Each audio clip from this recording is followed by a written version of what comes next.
মজার একটি ঘটনা তাফসিরে কুরতুবীর 10তম খণ্ডের 207 নং পৃষ্ঠায় পৃষ্ঠার বর্ণনা এসেছে।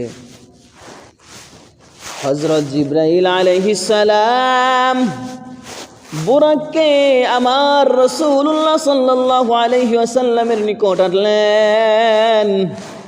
তখন বুরাক অস্থির হয়ে উঠল এবং তার কেশর দাঁড়িয়ে গেল।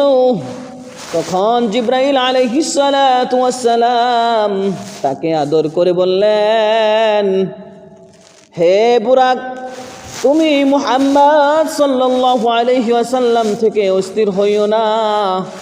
আল্লাহর কসম, তোমার উপর কখনো কোনো নিকটবর্তী ফেরেশতা বা কোনো প্রেরিত নবী আরোহণ করেননি যে মুহাম্মদ সাল্লাল্লাহু আলাইহি ওয়াসাল্লাম এর চেয়ে উত্তম বা আল্লাহর নিকট অধিক মর্যাদা সম্পূর্ণ। বুরাক বলল, আমি অবশ্যই জানি যে এটা সত্য। এবং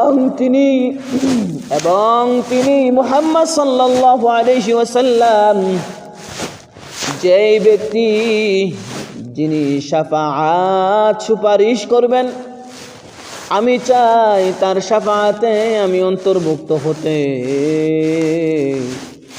তখন রাসূলুল্লাহ সাল্লাল্লাহু আলাইহি ওয়াসাল্লাম বললেন,